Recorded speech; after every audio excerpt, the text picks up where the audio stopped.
I'm Indra. And I'm Amanda.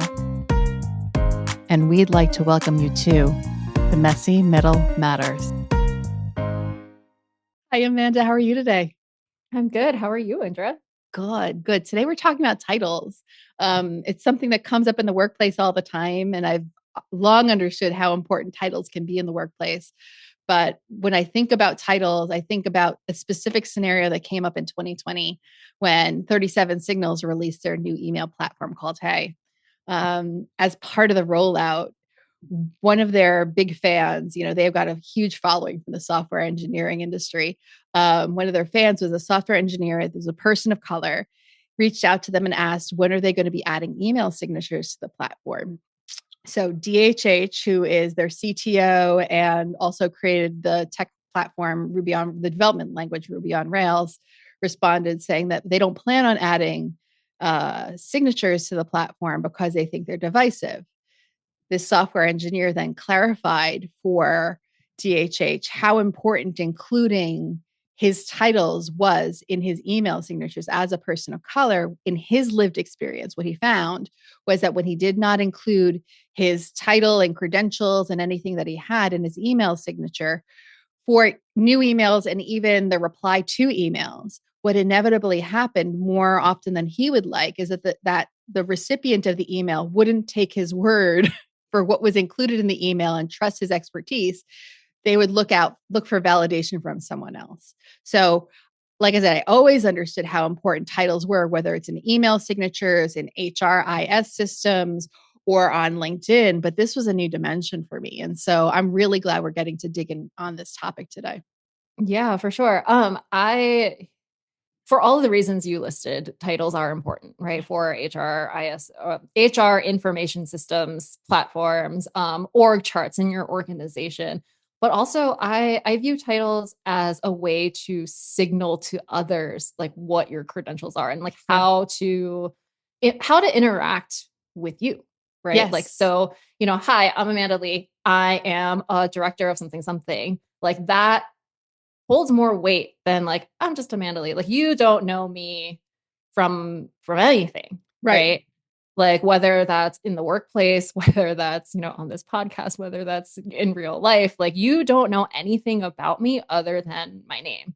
Right. And your title is just one of those indicators that you can use to leverage your expertise and like to show others that you have these credentials, that you understand what what you're talking about. You are an expert in this field, whatever it is, right? Like on LinkedIn, you see a lot of Amanda Lee, PhD of whatever. Yeah. And, I don't have a PhD, but you see a lot of that because especially on a platform like LinkedIn, where you have a lot of weak connections, like weak ties, people don't know you and your credentials. So it's a good like headline. Yeah, it's a useful labeling system. It's a useful like taxonomy, card cataloging, whatever you want to, whatever framework you're thinking of from your background is a great way. It's a shortcut. Mm-hmm. It's a great shortcut and it's a great reminder and it's a great billboard. And, you talked a little bit about some of these things. Let's talk a little bit about like the different types. Like, let's start at the beginning. Human HRIS systems, you said human resources, information systems. These are the bread and butter of an HR department, your people teams, day-to-day business, right? It's where all the records are for all the employees of the organization. Employees and contractors and other things too are in there, right? And when I think about it from an HR perspective, like I was at Verizon, massive company when there was a effort to standardize titles across the entire organization. I also was there, I've lived it a couple of times, but that's one of the more recent ones. And what they were trying to do with the normalization of the titles was to make sure that there was a clear mapping between levels across a whole bunch of different departments. Like you've got linemen, people who are up on poles putting up lines that are in that system. You've got software engineers that are in that system. You have marketing professionals that are in that. You got so many different types of skill sets. How could they make sure normalizing the titles was a way to make sure that there was equitable compensation and benefits and everything across that entire ecosystem. So there is an important value to having those not so sexy, not necessarily resonant in your particular craft and field, but there is a value. There's a very important use case for why HR has such very dry and standard titles in those systems. Yeah, dry is a good word, right? Dry is a good word to describe these titles because usually, especially at an enterprise organization, like thousands and thousands and thousands of people, like the easiest way to normalize that data is to say, you're a project manager. Yeah. You're an engineer. Yes. Whether you're an engineer, whether you're a software engineer or like one of the linemen on, on the poles, like you're still an engineer. Like this is the title that is going to map to your level, which maps to your pay, which maps to other benefits and all sorts right, of other all of things. the other things. Yes. Yeah. And, whenever these exercises happen, what I tell my team is this is what's needed in the system. You don't need to put the same exact title in your email signature, referencing the story from the beginning, or on LinkedIn, as you talked about. Like you can use different language for these different scenarios, and there's good reasons for it. You don't want to be a fool about how you make them different than what's in your HRIS system. Like, don't declare yourself CEO or something. Yeah. But there is latitude. There is latitude to make sure that you're sending the right signals within your organization and your email signature, or to the larger ecosystem of the business world on a platform like LinkedIn. Yeah, I think if it's helpful to clarify what you do and who you are, cool. Like add all of the color you want to engineer. Yeah. Right. Yeah. I mean, it might be, let's talk about engineers. So like there's a whole difference between front end engineers, back end engineers, database engineers, SREs. Like we could go into all the little whatever it might mean. Like, and for a large team of software engineers, it's really important to understand what someone's expertise is. Like hierarchy is one thing, what their expertise is another thing. And that's why they might add something like that in their email signature, or they might add like a subline to that. So like they might be signaling something to engineers across the organization. They might have some other line that's down there that really explains to the business person, like, I'm the person you reach out to for when the site is down. Right. Maybe not those exact words. Like I'm sure that they have the right terminology because words matter. Both you and I are wearing our words matter swag today. Right. But there's different things that you can signal in that email signature. Yeah. Just thinking from my own personal experience, right? My title was program manager in the HRIS system. And, usually in an email signature or, LinkedIn, I could add some more detail to that and be like program manager of what comes to mind is enterprise marketing management, right? These are the programs that I manage. So yes. I'm going to signal to you that like, hey, if you have a question about any of these projects in my program, like I'm the one. Yeah. As 100%. Opposed to like you getting an email from Amanda Lee, program manager. Oh, okay, program manager of what? Of what? We say the word of what an awful lot. Yeah. Because words matter and clarifying questions matter too, right? We have some very serious through lines. One day I'm going to throw all of our transcripts into an AI and be like, okay, tell me our themes. Yeah. But back to the words mattering in the context of titles, I think that, talking about the LinkedIn titles, like the LinkedIn title doesn't necessarily match your email signature even because, the titles in the broader industry of your particular craft may may be different than what's permissible or what's understandable within your organization or within your, sector of the world. Finance will be different than hospitality, will be different than straight tech, will be different than all the others that are out there. Yeah, I think you hit an important point where like they don't have to match. No. Right? Like just because your title in according to HR of your company is program manager, it does not mean it's like illegal to add program manager of what to your LinkedIn bio. Yeah.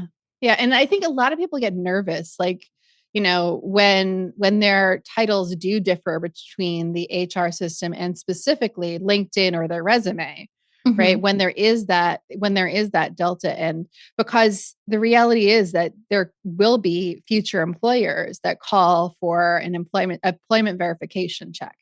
And sometimes what they will disclose is the title that was within your organization, right? But the reality of it is that any seasoned professional knows how to translate HRIS into what might be on your resume. So they can usually trace that. So, don't get freaked out, like, and go, and start to go on a campaign to make sure the HRIS system matches what might match your future employment.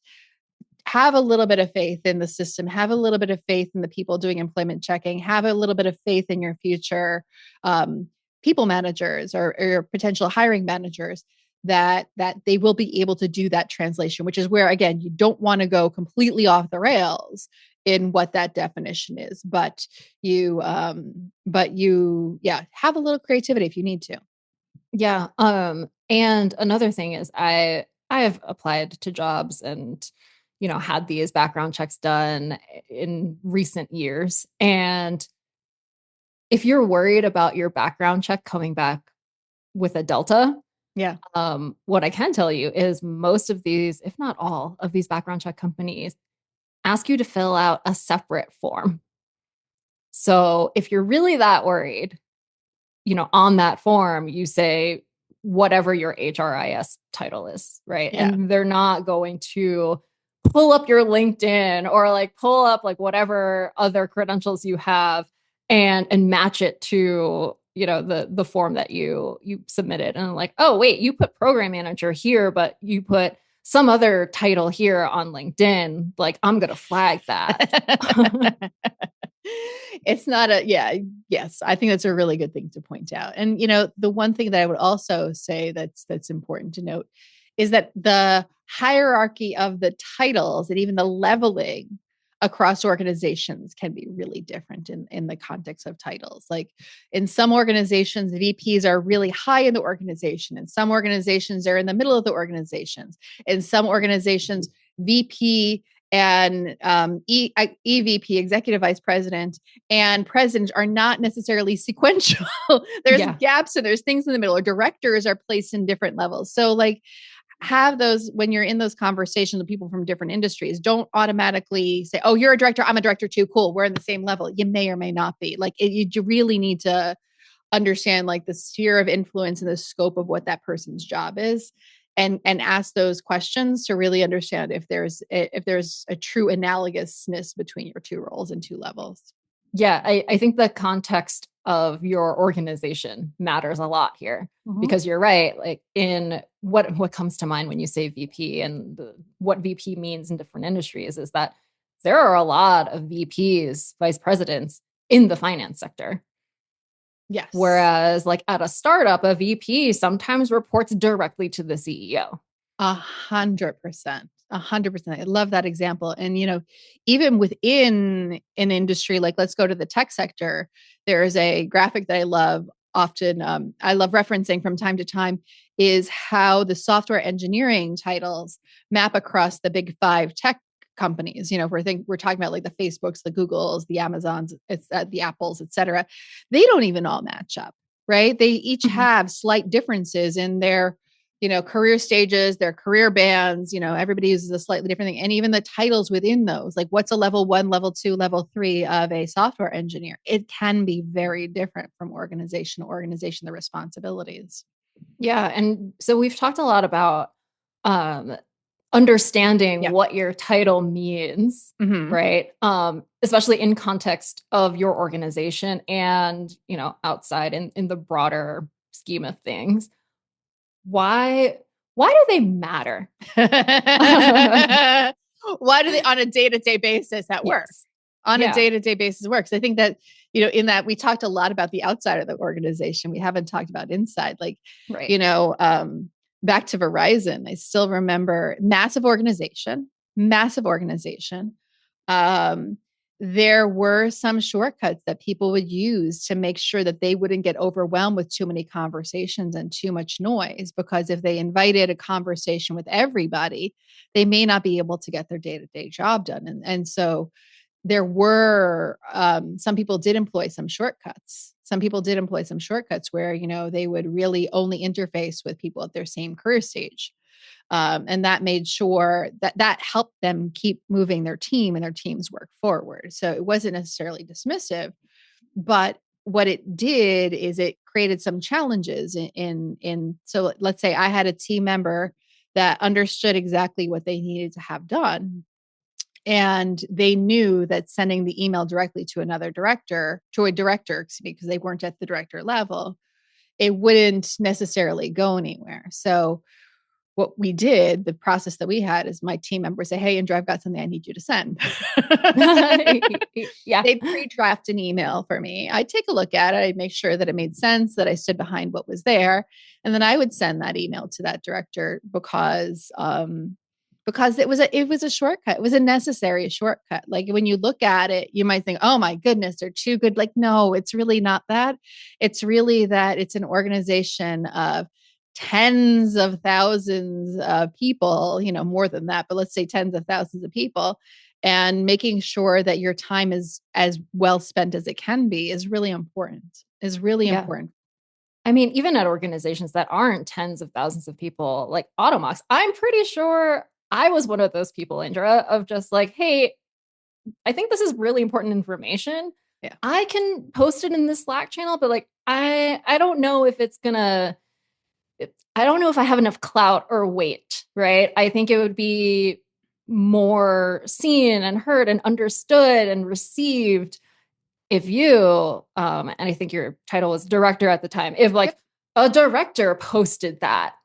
Yeah. And so just to give you guys a sense of where the organization, so the team that Amanda and I supported was around, at its peak, was around 250 engineers. And so, yeah, so making sure that it had the right level of gravitas. Gravitas, great It's word. not that Amanda wasn't capable of finding the right words. She's much more skilled at the words than I am, in many ways. And so, yeah, sometimes she would do the same. She would pass me a message and I would post the message, or I'd send out the email, and then it would hit differently. It would hit differently and have a different impact. So understanding how to support the people below you, understanding how to leverage the people that are higher than you, and understanding how to create the pushback to say, "Hey, Amanda, I see why you wanted me to do this one. I think that, I need to reserve my clout because it is a finite resource. If I'm posting absolutely every message, it's going to lose its value too. This Right. particular one, I've got another message that I need to send out and use my director title, you know, for this one. I think you need to post this one this week." And then maybe that's the way that you go, because you need to figure out like how and when to leverage titles and how and when to leverage your networks. Yeah. And I mean, thinking about it from a recipient perspective, right? Like you are more likely to react to something that the CEO posts, Yeah, right? Like because titles do matter and they do hold some weight. they do. They do. And I think it's about being smart about what you say. And I think that there's didn't think that we were going to go in this, my brain would go in this direction, but like, you need to be careful when you have that power.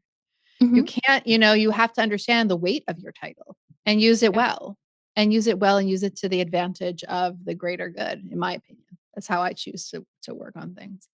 Yeah. I didn't think my brain would go here either. But I what came to mind was some people, like I've experienced people with director and above titles, we'll say, Hmm. um, setting an example unintentionally and like not the greatest example, Oh, tell me right? more. Of just like posting messages in the middle of the night because that's when they happen to be working. Uh, Right? That's when they that's happen to be working. And it's like what you're saying, you're in other forums, you're saying work-life balance is important. Log off when you can't, like you don't have to overwork yourself, yet this person with a title with weight, yeah, are doing the opposite yeah. and unintentionally using that weight to set a negative example.